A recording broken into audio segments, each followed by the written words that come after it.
Son las 12:31 del mediodía. Los mercados afrontan con dudas la jornada de este jueves. Además de las alertas macro, la temporada de resultados y el sector bancario, en la agenda del día sobresale la publicación del avance del dato del PIB de Estados Unidos del primer trimestre, que se va a mirar con mucha expectación, con lupa, en medio de este creciente debate sobre una posible recesión en Estados Unidos a lo largo de este año, en 2023, y su impacto sobre todos los activos, empezando por las bolsas o los bonos y acabando con las divisas y las materias primas. Abrimos ya Momentum de la economía y los mercados, hoy con Juan Ramón Caridad, director del máster MCA. Hola Juanra, ¿qué tal? ¿Cómo estás? Muy buenas tardes.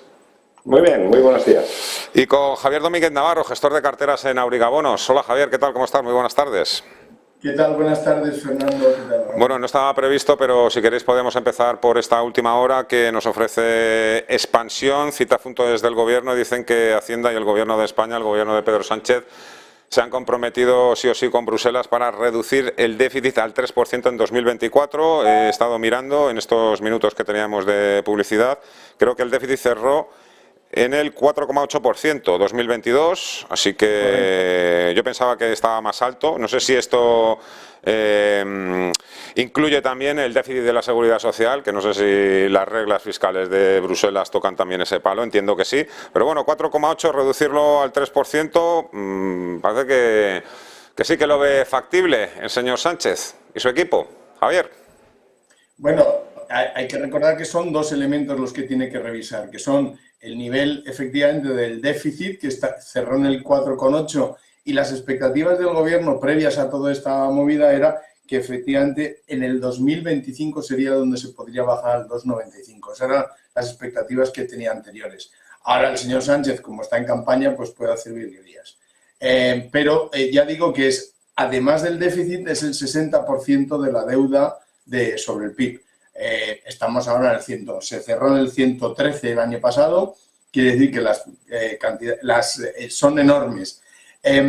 Según lo que plantea Bruselas y a la metodología que quiere aplicar, esto representaría unos 7.000 millones de euros según el cálculo que se ha hecho. Es decir, Bruselas lo que ha pedido es que aquellos que estemos por encima de estos niveles del 3% de déficit y del 60% de la deuda sobre el PIB, tendremos que acoplarnos con unas medidas de un 0,5, de rebajas del 0,5% del PIB, tanto en una cosa como en otra. Y eso significaría una reducción un aumento de los ingresos y una reducción de los gastos de aproximadamente unos 7.000 millones al año.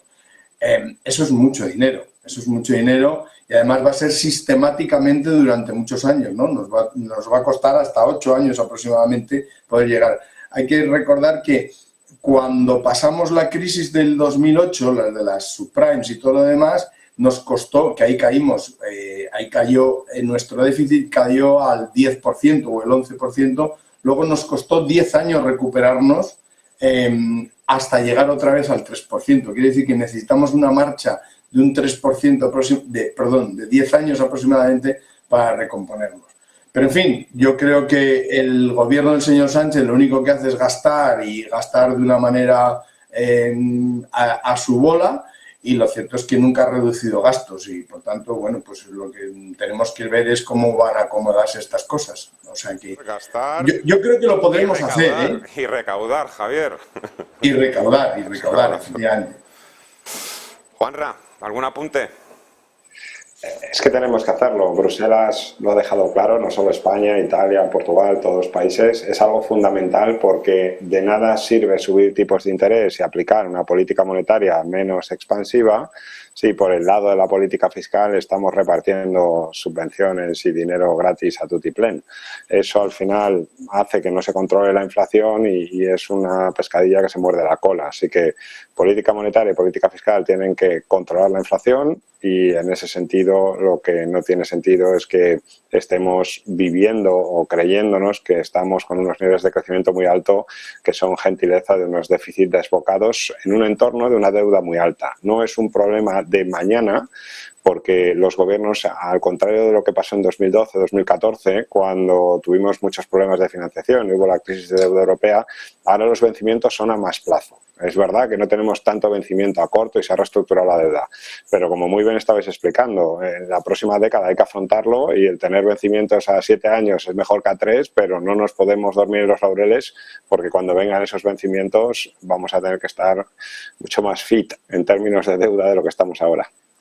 Bueno, en Estados Unidos tampoco se pueden dormir demasiado. Ahí está de nuevo un año más todo el debate sobre el techo de gasto. Hoy la gran referencia del día, por cierto, es la primera lectura del PIB de Estados Unidos, primer trimestre. Se espera un crecimiento del 2% frente a un 2,6% anterior, aunque algunos organismos creen que ese 2% puede ser una expectativa demasiado alta. Todo esto podría generar también todavía más ruido sobre la recesión, los tipos de interés, ¿no? El dólar. Juanra. Es el primer dato trimestral. Yo creo que es importante que se descuenta ya unos niveles de crecimiento del 0,4, 0,5 para 2023, o sea, casi bordeando la recesión.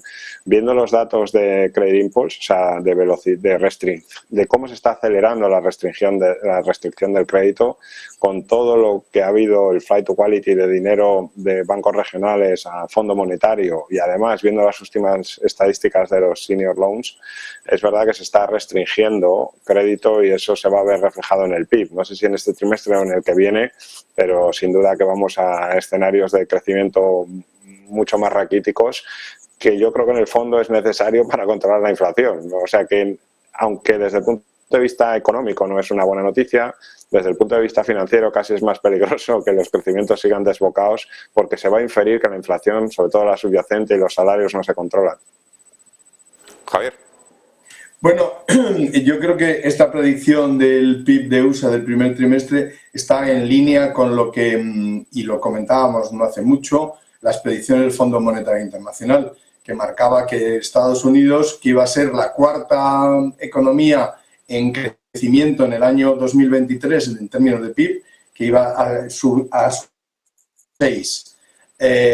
Bueno, pues parece que está en línea. Yo, desde luego, lo de la recesión y por ahí no lo veo. Vamos, si crece a un 2% en el primer trimestre, que ha sido bastante malo para Estados Unidos, porque en definitiva ahí hemos tenido los Silicon Valleys, etcétera, etcétera, que quieras que no, independientemente de la marginalidad del tamaño del banco, sí que afecta mucho, como estamos viendo, ¿no? Afecta bastante a la credibilidad o al estado económico de la situación. Cuando hay recordemos que, como siempre, los bancos son el corazón o la espina dorsal de un sistema financiero. En cuanto hay uno que sufre, te va doliendo ese nervio, ¿no? Ese sistema central se va poniendo difícil. Realmente, bueno, yo ya sabes que confío mucho en la economía americana, que son los que auténticamente tienen más cintura y tienen unas capacidades de relanzarse bastante importantes. 2% para este primer trimestre no está tan mal. El dólar, Javier, confías igual que dicen que no hay que ir contra la Reserva Federal, también dicen que no hay que apostar contra Estados Unidos, pero el hecho es que cada vez más inversores apuestan contra el dólar. Ya, parece que está de moda, ¿no? Parece que están de moda todas estas operaciones claro, antidólar. Que el euro esté tan fuerte no nos viene nada bien, sinceramente. Bueno. Al final es... digamos que el truco de lo de las divisas yo jamás acabo de pillar. Es decir, cuando se supone que una economía va mal, resulta que va como al contrario.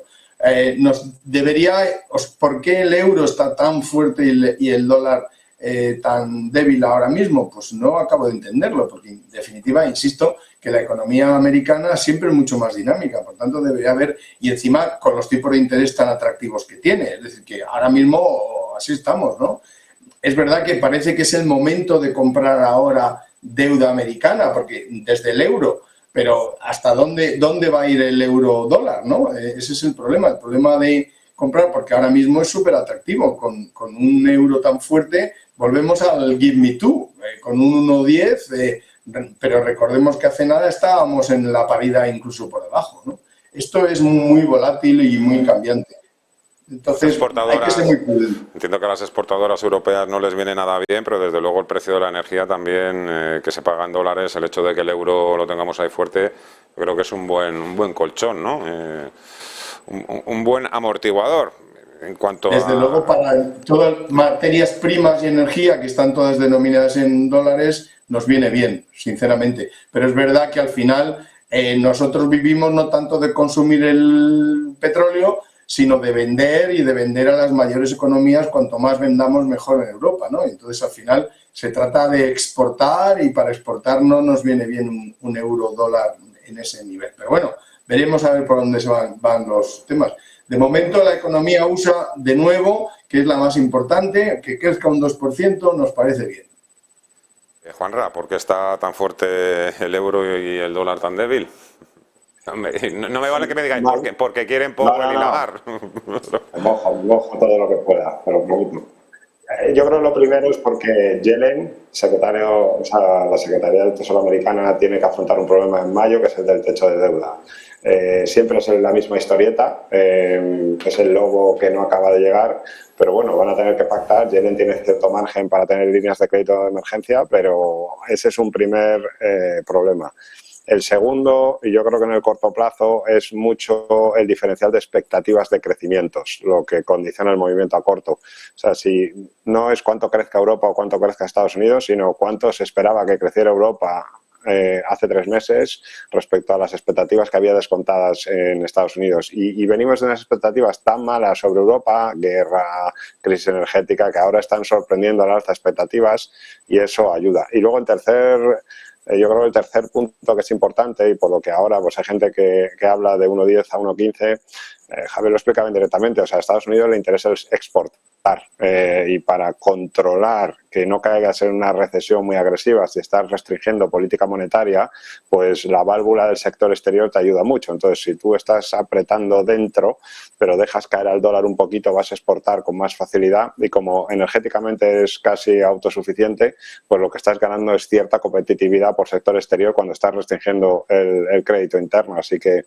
el 1,10, 1,15 es beneficioso para Estados Unidos y es beneficioso para los activos de riesgo y por eso están haciéndolo bien los activos emergentes, por ejemplo. Desde el punto de vista político, el hecho de que no haya acuerdo todavía sobre el techo de deuda en Estados Unidos, Juanra, esto beneficia a los republicanos, claro. Beneficia a los Entiendo. Sí, pero no les beneficia a nadie. Yo creo que al final, cuando ves la velocidad a la que ha crecido la deuda en estos primeros meses del año y lo cerca que estamos ya de los 31 trillones de deuda, es un poco increíble. Es verdad que Biden, a través de la Inflation Reduction Act, con esa justificación socialmente responsable, pues está inyectando pasta dutiplén, que obviamente cuando se inyecta pasta pues es bienvenida y suele dar votos. Así que todo lo que sea que se restrinja las macroinyecciones de política fiscal, pues al final beneficia más a los republicanos que a los demócratas, está claro, pero que se dude de la solvencia, saber que el CDS de Estados Unidos, si os fijáis últimamente, se ha estresado, no de manera alarmante, pero ha pasado de ser puntos básicos a 40, 50, pues al final yo creo que no es bueno en general para los Estados Unidos en su conjunto. Un día llegue el lobo. Japón y China, si no me equivoco, ¿no, Javier? Son los principales tenedores de bonos americanos, ¿no? Correcto, sí. Se van compitiendo por el número 1 de posición de no residentes sobre ellos, porque van cambiando de vez en cuando. Pues fíjate quiénes son tus... Bueno, japoneses son cosa aparte, pero tener a los chinos, que son tus supuestos enemigos, o competidores dentro de la carrera de máxima economía, que sean los que más posición tienen contigo, pues la verdad es que es como lo del chiste del dentista, no nos vamos a hacer daño, pues es que le pueden hacer mucho daño, ¿no?, a Estados Unidos. En el momento que empiecen a soltar, sí, yo creo que lo que ha estado ocurriendo estos años y ahora, gracias por lo menos ahora vemos que Bruselas se lo está tomando en serio.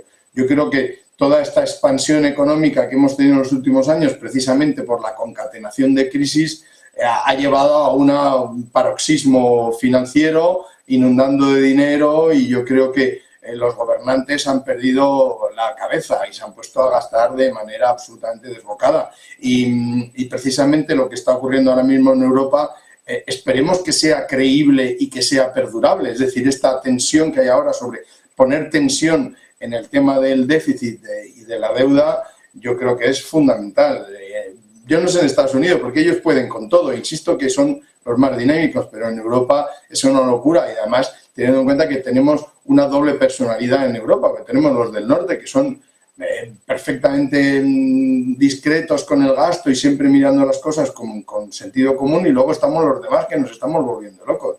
El Falcon no para de despegar y aterrizar, y los helicópteros aquí en España, es que no tenemos ninguna sensación, tenemos una sensación de que el dinero, bueno, pues ya lo decían los del gobierno, algunos de los miembros del gobierno, que el dinero público no es de nadie y por eso pues te lo puedes pulir. Pues lo cierto es que sí que es de alguien y que cada vez las cosas se ponen más complicadas. Entonces, el gobierno americano con Biden dinero, pero ellos lo generan mucho mejor que nosotros, ¿no? Esperemos y confiemos que el sentido común, yo siempre digo que en el Código Civil Español se dice que hay que dirigir las economías familiares como un buen padre de familia. Pues un buen padre de familia tiene que mirar los ingresos y los gastos, a ver si lo conseguimos hacer, ¿no?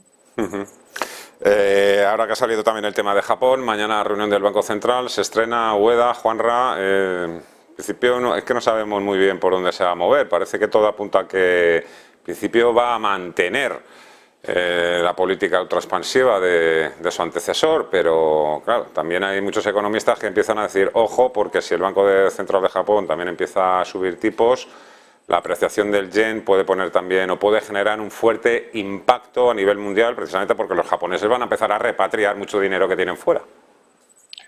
Es una oportunidad de inversión a seguir muy de cerca. Ueda ya ha dejado claro que de momento no rompe el control de tipos de interés, esa horquilla, el Yield Curve Control, y que va a ser dovish. O sea, de momento no viene con un cambio de rumbo o con una predisposición a dar un giro de volante drástico. Y le está ayudando un pelín que los datos de inflación, si quitas energía y alimentos, pues se han controlado. El agregado ha vuelto del 4,4 al 3,5. Lo que pasa es que tiene la subyacente que le está superando ese nivel de 2%. Y es verdad que para esta reunión los riesgos son bajos, pero que la inflación ya esté por encima de ese 2%, que es objetivo, y si uno se fija en la curva de Japón, que tradicionalmente estaba muy planita, al contrario de lo que está ocurriendo en Estados Unidos y en Europa, no solo no está invertida, sino que está positivizada, o sea que se descuentan tipos más altos a 10, a 20, a 40 años, que es muy largo plazo, pero ya no se habla del 0, se empieza a hablar del 1,5, que en términos de Japón es bastante significativo, así que sí, hay que estar atento. De momento parece que patada para adelante. Japón, además, el Banco Central de Japón, su balance no está solo lleno de bonos japoneses, ha comprado un montón de equity, de bolsa japonesa, ha comprado hasta real estate rates, o sea, vehículos cotizados inmobiliarios, y por lo tanto lo que haga con su balance, ya digo, no es previsible para esta reunión, que parece que va a seguir siendo expansivo, pero hay que estar muy atento porque el movimiento del yen y sobre todo lo que puede afectar a qué tipo de activos tiene de riesgo en su balance el Banco Central de Japón puede provocar mucha dispersión y oportunidades y riesgos en bolsa japonesa. Lo comentaremos y lo contaremos aquí en Negocios Televisión. Me quedo sin tiempo. Juan Ramón Caridad, director del Máster MFIA, Javier Domínguez Navarro, Origa Bonos. Un gran placer, como siempre, cuidaros. Un fuerte abrazo a los dos. Un abrazo. Adiós. Gracias. 12:49, una breve pausa y continuamos. Enseguida saludamos a Javier Lorenzo. Vamos a mirar precisamente al petróleo, al dólar y también vamos a echar un vistazo a las small caps.